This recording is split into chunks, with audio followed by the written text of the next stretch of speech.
Bapak Ibu, saudara-saudari, rekan-rekan muda yang dikasihi oleh Tuhan, selamat sore. Semoga sehat semuanya.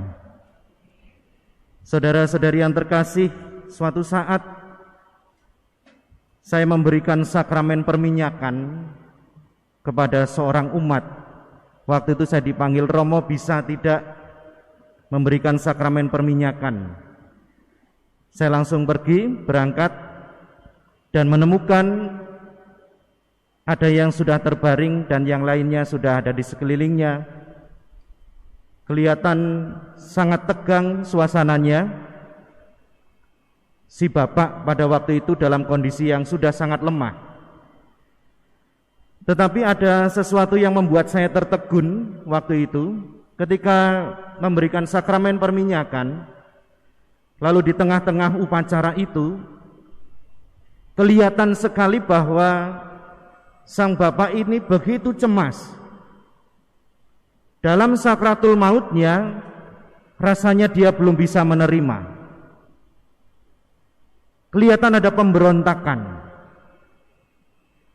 Seperti marah sampai harus dipegangi tangan dan kakinya. Di tengah-tengah upacara itu saya tertegun dan berhenti. Karena begitu panik si bapak ini, lalu saya mendekati. Di dekat kupingnya saya mengatakan begini, Yesus, Yesus, Pak, ingat Yesus. Yesus, kasihanilah aku. Terus berulang-ulang saya ingatkan begitu. Lalu saya katakan kepada anak-anaknya, tolong berada di samping kiri dan kanannya. Terus ucapkan nama itu, Yesus, Yesus, sambil saya menyelesaikan upacara perminyakan itu. Dan luar biasa, pada waktu itu kemudian si bapak kelihatan sangat tenang sekali. Sangat tenang, masih dengan memejamkan matanya, akhirnya meninggal dengan damai.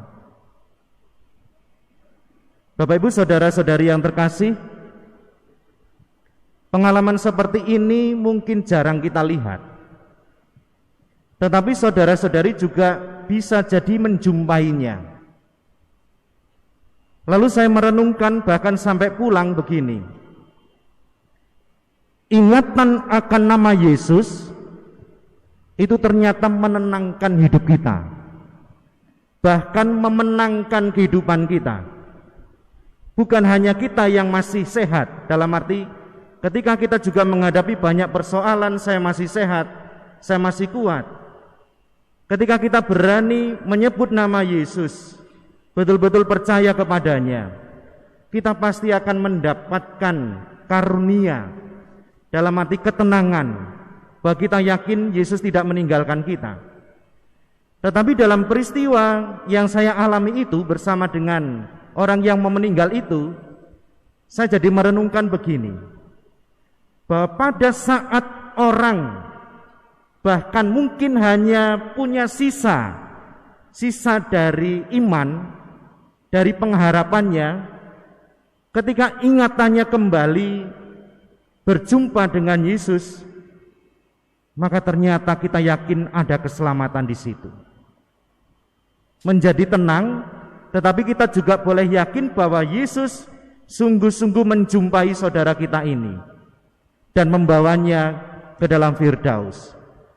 Saudara-saudari, yang kedua, tetapi kemudian saya juga merenungkan dengan sungguh begini. Kita harus serius dengan hidup kita ketika kita masih diberi nafas. Bayangkan kalau seandainya tidak ada orang yang mengingatkan. Bayangkan kalau itu yang terjadi adalah diri kita yang terbaring dengan panik. Ternyata kita bisa lupa dengan iman kita. Ternyata kita bisa lupa dengan Yesus. Kita tidak kenal dengan suara Yesus. Lalu bagaimana kalau sampai tidak ada yang mengingatkan kita? Mau tidak mau, sepanjang hidup kita harus mengenali Yesus, Sang Juru Selamat, sumber keselamatan dan penebusan kita. Maka Bapak Ibu dan saudara-saudari yang terkasih, kalau hari ini kita merayakan Kristus, Yesus Kristus Raja semesta alam, maksudnya apa?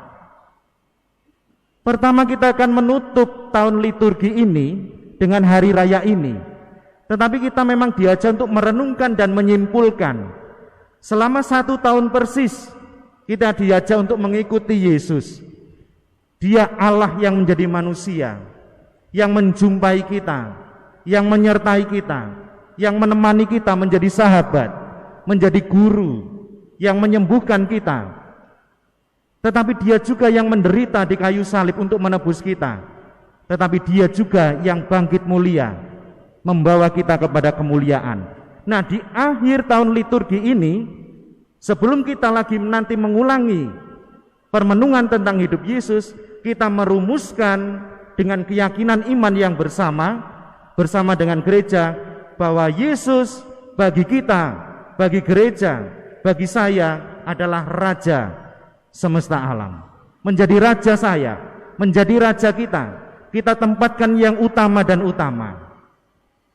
Tetapi mari kita juga ingat, Yesus yang Raja adalah Yesus yang disalibkan.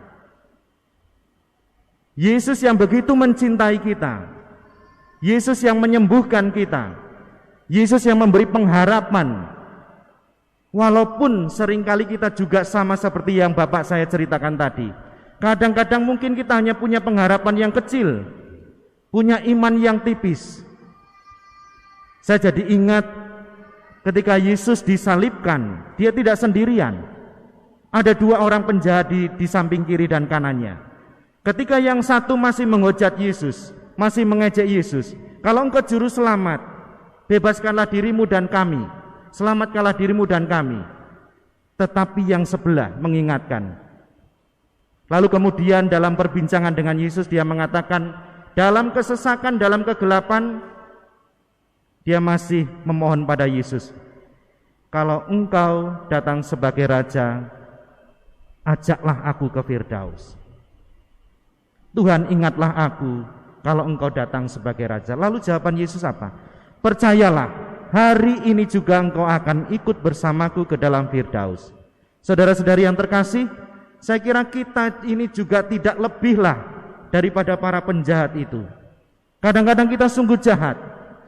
Seringkali kita juga menolak Yesus. Seringkali kita juga melupakan Yesus. Maka tidak heran, seringkali kita juga ada dalam kegelapan, tidak punya harapan, tidak punya iman. Kita lupa, tidak bisa mendengar suara Yesus, tidak bisa mengenalinya. Dalam kesesakan hidup kita, kita diteguhkan bahwa Yesus yang terluka di kayu salib itu juga membawa luka-lukanya ke surga.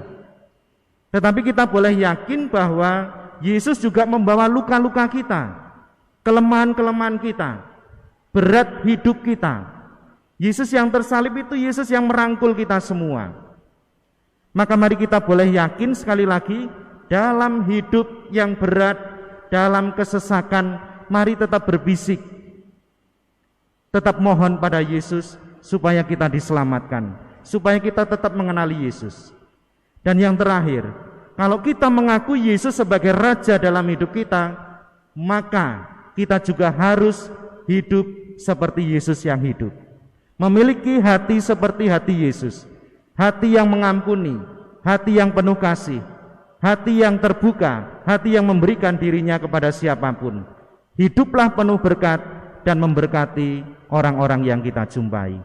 Kemuliaan kepada Bapa dan Putra dan Roh Kudus, seperti pada permulaan, sekarang, selalu, dan sepanjang segala abad. Amin.